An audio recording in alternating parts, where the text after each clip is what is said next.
Hey there guys, and welcome back. Fat Yak Jim McGregor. Here I am again. So I'm with my new tri-board 3-seat kayak. I've converted it now into a 1-seater and hasn't even been on the water yet.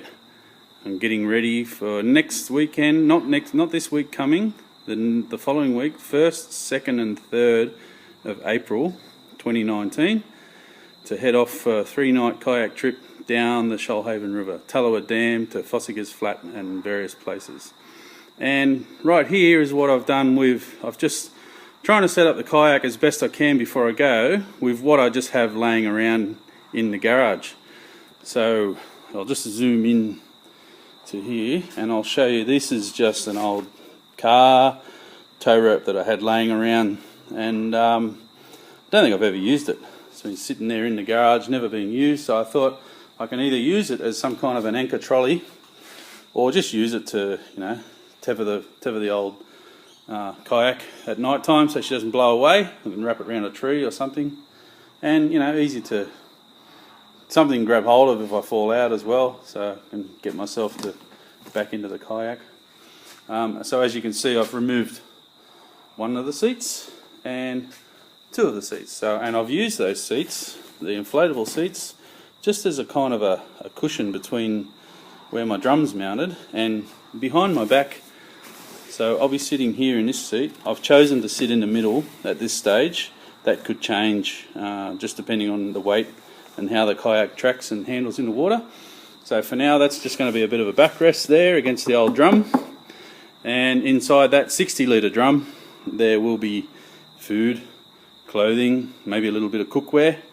And so I've also tied that to the handles here, just so that it doesn't and I can lean back and you have sort of a little bit of a backrest. So in there I've just chucked some fishing rods, very old fishing rods mind you. These are really good, really old fishing rods. They've been in the family for a long time, and eventually I will be mounting some fishing rod holders on there, but I don't have those at the moment, so I've just stuck them in there behind that rope.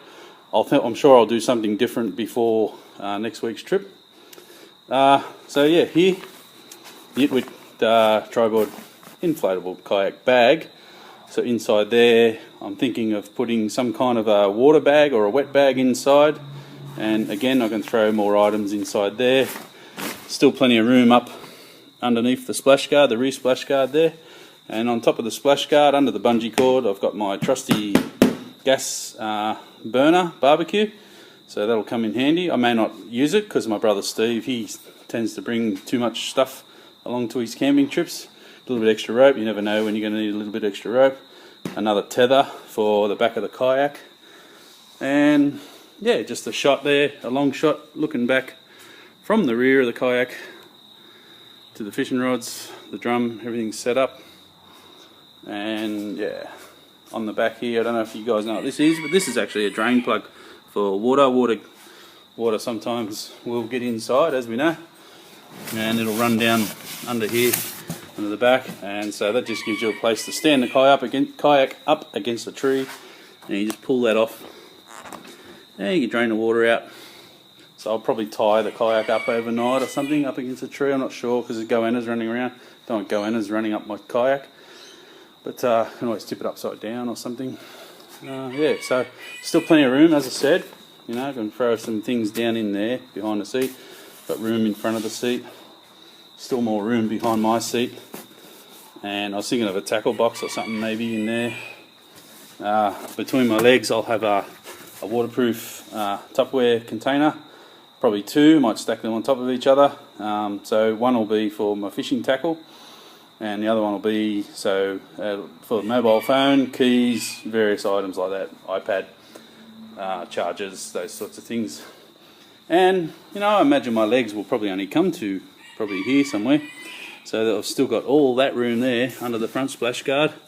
Plenty of room to put more stuff. So I can't overload it too much though, because I'm like 155 kilos, so this thing will only carry 230. So I need to consider the weight of everything. I don't want to go, I know they're rated at 230, and some people can say, yeah, they'll take a little bit more But because it's my first time out and it's a brand new kayak, I really don't want to go risk stretching the floor too much. It's probably going to be stretched enough with my big bad ass in there. So yeah, we'll see how we go. And also the kayak paddle, the D.I.Y kayak paddle. This is the best paddle that I could find, actually, to suit my purpose. And it has the feathering increments on there. I've also got a just a little thing to stop the kayak, so I can tether that to a rope somewhere, so I don't lose that while I'm paddling along. And here is the adjustable feathering, the way it works. So you just undo that and you can turn this to your liking. So I like the 45 degrees feathering for my style of paddling. So far that's what I've worked out. That could change, I'll be able to adjust that. And I've widened the paddle as much as I can, because obviously, as you can see, I'm in the middle of the kayak here, and here it's probably the widest part of the kayak. And actually by widening the paddle, probably give me a deeper stroke as well, so I can get motoring along. So I'm not expecting to motor along too fast. I'm just going to paddle along slowly and enjoy the trip, because this is my first trip to the Shoalhaven River with my brother on a 3-day trip. So yeah, we're just going to take our time, enjoy the wildlife, the scenery, the birds, the stillness of the air, and it's going to be totally awesome. So I'm looking forward to bringing you some information from that trip. So yeah, stay tuned, hit like my video please, and then if you guys have got time, head over to Steve McGregor's kayaking page and have a look at his videos. Steve's been doing kayaking for quite a while now, and he's put together a few great videos of some of the trips that he's done, and give you an idea of the sort of thing that him and I will be doing together. So I'll see you on the other side soon. Thank you and goodbye.